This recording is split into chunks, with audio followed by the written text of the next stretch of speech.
ایک دم سے کچھ بھی نہیں ہوتا ہے، رفتہ رفتہ جب کسی چیز کی کوشش کی جاتی ہے تو اللہ تعالیٰ اس میں برکت ڈالتے ہیں۔ تو دوسری بات یہ ارشاد فرمائی کہ جب میری امت اچھائیوں کا حکم کرنا، برائیوں سے روکنا چھوڑ دے گی تو وہی کی بارگاہ سے محروم ہو جائے گا۔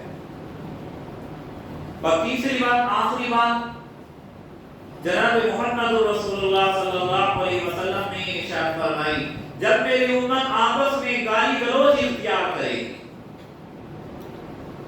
اپنی زبان پر گندے الفاظ لائے گی،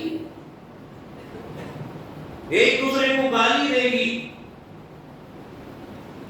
پیغمبر علیہ السلام نے ارشاد فرمایا یہ ایسا عمل ہے کہ اللہ جل شانہ کی نگاہ سے گر جائے۔ گالی دینے والا، گندے الفاظ کا استعمال کرنے والا، غلط الفاظ اپنی زبان پر لانے والا اللہ کی نظر سے گر جاتا ہے، اور جو اللہ کی نظر سے گر جائے اس کو کون اٹھا سکتا ہے؟ کتنا بڑا محروم ہے یہ آدمی جو اللہ کی نگاہ سے گر جائے۔ پیغمبر علیہ السلام نے ارشاد فرمایا مسلمان کو گالی دینا فسق ہے، فاسق ہو جاتا ہے ایسا آدمی جو دوسرے مسلمان کو گالی دیتا ہے، اور گالی دینا تو کافر کو بھی جائز نہیں، مسلمان کو کیا، مسلمان تو قابل عظمت قابل احترام ہے، کافر کو بھی گالی دینا جائز نہیں۔ کافر کے لیے غلط سلط الفاظ کا استعمال کرنا کسی مسلمان کے لیے جائز نہیں ہے۔ حضرت ابوبکر صدیق رضی اللہ تعالیٰ عنہ سے دوسرے صحابی کا کلام مجھے یاد نہیں رہا، ہلکی پھلکی بات ہو گئی تھی، تو ان صحابی نے ابوبکر صدیق رضی اللہ تعالیٰ عنہ کو کچھ کہہ دیا، کئی ساری باتیں کہیں، تو جواب میں حضرت ابوبکر رضی اللہ تعالیٰ عنہ نے ایک ہلکی سی کوئی بات ان کو کہہ دی۔ جناب رسول اللہ صلی اللہ علیہ وسلم نے ناراضگی کا اظہار کیا اور ناراضگی کا اظہار کر کے آپ اندر تشریف لے گئے، فوراً دوڑے ہوئے گئے ابوبکر صدیق رضی اللہ تعالیٰ عنہ، یا رسول اللہ آپ تو دیکھ رہے تھے انہوں نے مجھے کتنی باتیں کہیں، انہوں نے مجھے کتنا برا بھلا کہا، میں نے تو ان کے جواب میں ایک ہی بات کہی ہے اور آپ اٹھ کر چلے آئے، وہی اتنی باتیں مجھے کہہ رہے تھے اور آپ نے ناراضگی کا اظہار بھی نہیں فرمایا، اور میں نے ہلکی سی ایک بات کرنی ہے اور آپ نے ناراضگی کا اظہار فرمایا۔ آپ علیہ الصلوۃ والسلام نے ارشاد فرمایا صدیق اور غیر صدیق برابر نہیں ہو سکتے، اے ابوبکر جو تمہارا مقام ہے وہ پورے عالم میں کسی کا ہے، تمہیں تو اللہ نے وہ مقام عطا فرمایا ہے کہ قیامت تک تمہارے قدموں کی دھول کے برابر کیا کوئی آدمی پیدا نہیں ہوگا، تمہارا مقام انبیاء کے بعد سب سے بڑا ہے۔ آپ نے فرمایا کہ تم نے ان کو کیوں کہا، ان کو کہنے دیتے لیکن آپ نے ان کو کیوں کہا، آپ کا مقام بہت بڑا ہے۔ اور پھر رسول اللہ صلی اللہ علیہ وسلم نے ارشاد فرمایا جب تک وہ آپ کو کہہ رہے تھے، جب تک وہ آپ کے بارے میں باتیں کر رہے تھے، تب تک اللہ کا فرشتہ آپ کی طرف سے ان کو جواب دے رہا تھا، اور جب آپ نے جواب دیا فرشتہ فوراً چلا گیا۔ آپ علیہ الصلوۃ والسلام نے ارشاد فرمایا کسی کو برا بھلا کہنا، گالیاں دینا، غلط سلط الفاظ کا استعمال کرنا، گندے الفاظ اپنی زبان پر لینا، یہ مسلمان کے لیے حلال نہیں ہے۔ مسلمان کے لیے چاہیے کتنے بھی غصے میں ہیں اور کیسے بھی حالات آ جائیں، لیکن ہمیں گالی گلوچ اختیار کرنے کی اجازت نہیں ہے۔ مسلمان کو گالی دے گا اس تو سوال ہی نہیں ہے۔ آج ہم اپنے معاشرے کا جائزہ لے کر دیکھیں تو مسلمانوں کا عام معاشرہ گالی گلوچ کے اندر مبتلا ہے، اور بہت افسوس کی بات یہ ہے کہ خالی دشمنوں کو گالیاں نہیں دی جا رہی ہیں بلکہ ہنسی مذاق میں بھی گالیاں چل رہی ہیں، دوست کو گالی دے رہا ہے ہنسی مذاق میں، اور جس کو گالی دے رہا ہے اس کو برا نہیں لگا، حالانکہ گالی ایسی چیز ہے اگر کسی شریف انسان کو گالی دی جائے تو اس کو کتنا برا لگتا ہے، اور اس کے اندر شرافت ہے، کسی بھی مسلمان کے اندر ذرہ برابر شرافت اور غیرت ہے، اور اس کی ماں بہن کا نام لے کر اس کو اگر گالی دی جائے اس کو کتنا برا لگتا ہے، اس کے اوپر گالی کا کتنا بڑا اثر ہوتا ہے۔ لیکن یہاں معاشرہ ایسا بن گیا کہ دوست کو گالی دے رہا ہے، پاس بیٹھنے والے کو گالی دے رہا ہے، ہر وقت ساتھ میں رہنے والا اپنے ساتھ رہنے والے کو گالی دے رہا ہے اور وہ ہنسی مذاق میں ڈال رہا ہے، اس کو برا ہی نہیں لگا۔ اس کا مطلب یہ ہوا کہ ہماری غیرت ہمارے اندر حیا نام کی کوئی چیز باقی نہیں رہی، کیونکہ جس کے اندر حیا باقی ہوگی، جس کے اندر غیرت باقی ہوگی، جس کے اندر انسانیت باقی ہوگی، وہ کبھی گالی کو برداشت نہیں کر سکتا۔ یہ تو ایسے الفاظ ہیں کہ گالی دینے سے فرمایا کہ تمام زبان گندی ہو جاتی ہے، گالی دینے سے، غلط غلط الفاظ کا استعمال کرنے سے انسان کی روح گندی ہو جاتی ہے۔ ایسا نہیں کہ خالی اپنے زبان سے گالی دینے کی بات ختم ہو گئی، جب ہم زبان سے گالی دیتے ہیں اور زبان ہماری گندی ہوتی ہے، وہ گندگی ہماری روح کے اندر کا گزر جاتی ہے، ہمارے رنگ و ریشے کو گندا کر دیتی ہے گالی۔ ویسے بڑی چیز ہے یہ گالیاں دینا ایک دوسرے۔ سب سے پہلے ہمارے یہاں پر کسی سے کوئی بات ہو جائے، سب سے پہلے گالی زبانوں پر آتی ہے، کیونکہ ہمارے اندر خود بالکل برداشت کی صلاحیت نہیں رہی۔ مسلمانوں کا پہننا ہے، مسلمان جا رہے ہیں، گزر رہے ہیں، اگر ہلکا سا بھی سائیکل کا یا گاڑی کا پہیا کسی پہ لگ گیا، سب سے پہلے گالی اس کی زبان پر آئی۔ ہلکا سا بھی اگر کسی کو کسی سے نقصان پہنچ گیا، فوراً گالی زبان پر آئی۔ یہ ہمارا کام نہیں ہے میرے عزیزو، یہ ہمارا طریقہ نہیں ہے، یہ اسلامی طریقہ نہیں ہے، یہ کافروں کا طریقہ تھا، یہ غیر ایمان والوں کا طریقہ تھا گالیاں دینا، یہ ایمان والوں کا طریقہ نہیں تھا۔ ایمان والا کبھی خاص طور سے مسلمان کو گالی دینا اس کا تصور بھی نہیں کر سکتا۔ تو اس کا نقصان کیا فرمایا پیغمبر علیہ السلام نے کہ جب گالیاں دیں گے، آپس میں ایک دوسرے کے ساتھ گالی گلوچ اختیار کریں گے تو اللہ جل شانہ کی نگاہ سے گر جائیں گے۔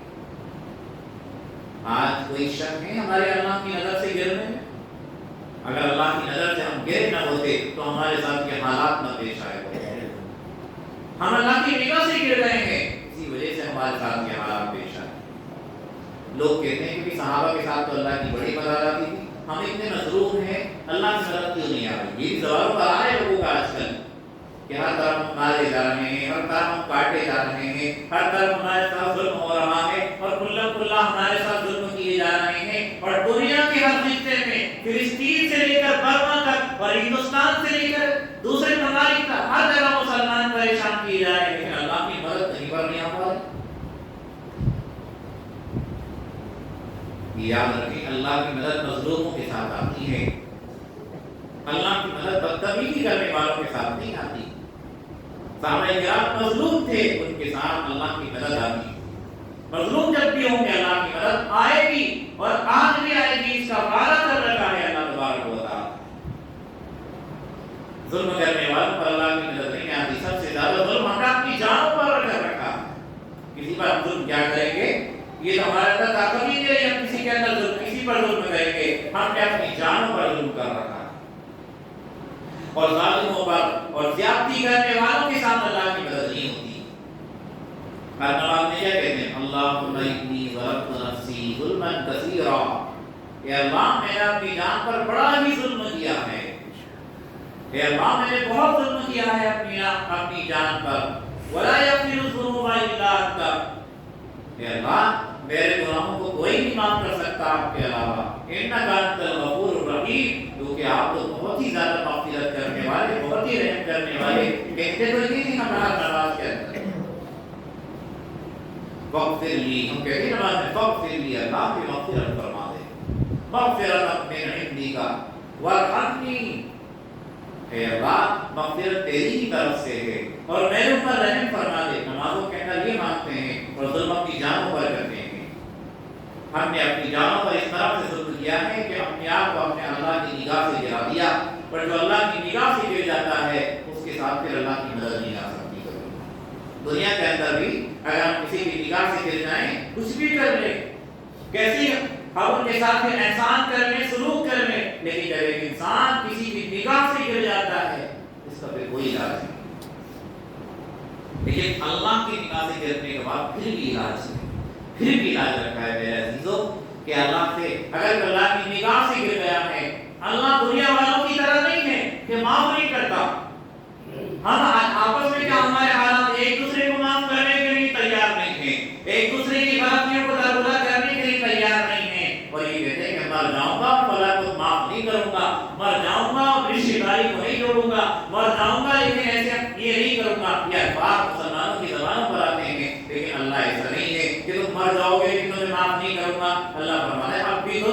اس پر عمل کر لو.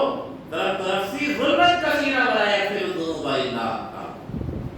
اللہ کہتا ہے آپ بھی اپنی حرکتوں سے باز آ جاؤ, ان چیزوں سے توبہ کر لو, استغفار کر لو, اپنی زبانوں کو پاک کر لو. اللہ تبارک و تعالیٰ تمہیں ویسی ہی عزت عطا فرمائے گا جیسے تم عزت کے حقدار. اللہ کی نظر سے گرنا یہ بہت خطرناک بات ہے. تو یہ 3 چیزیں رسول اللہ صلی اللہ علیہ وسلم نے اس حدیث کے اندر ارشاد فرمائی, اور ان 3 چیزوں کو ہر مسلمان کو حفظ جان بنانے کی اور اپنے دل سے لگانے کی ضرورت ہے. نمبر 1, دنیا کو بڑی چیز نہیں سمجھنی ہے, اسلام کو بڑی چیز سمجھنی ہے. اسلام کو بڑا سمجھیں گے انشاءاللہ ہمارا خاتمہ ایمان پر ہوگا. اسلام کو بڑی چیز سمجھیں. دوسری چیز, اپنے معاشرے کے اندر حکمت کے ساتھ, نرمی کے ساتھ, مصلحت کے ساتھ اپنے معاشرے کے اندر برائیوں پر روک ٹوک جاری رکھیں. اچھائیوں کو لوگوں میں پھیلائیں گے, برائیوں سے روکنے کی حکمت کے ساتھ کوشش کریں گے. نمبر 3, اپنی زبان کو پاک رکھیں گے, اپنی زبان سے کسی کو برا بھلا گالی گلوچ نہیں کریں گے. اگر ہم نے کیا ہے اب تک تو اللہ سے معافی مانگیں, اس سے معافی مانگیں جس کے تعلق سے کوئی بات بہرحال انسان ہے, کسی سے بھی غلطی ہو جاتی ہے اور غصے میں نکل جاتی ہے کوئی بات, تو اس سے درگزر کروائے, بات ختم ہو جائے گی انشاءاللہ. یہ 3 چیزیں بہرحال ہمارے لیے عمل کرنے کے اعتبار سے بہت زیادہ اہمیت کی حامل ہیں. اللہ تعالیٰ نے سننے سے زیادہ ہم سب کو ان تینوں باتوں پر عمل کرنے کی توفیق عطا فرمائے.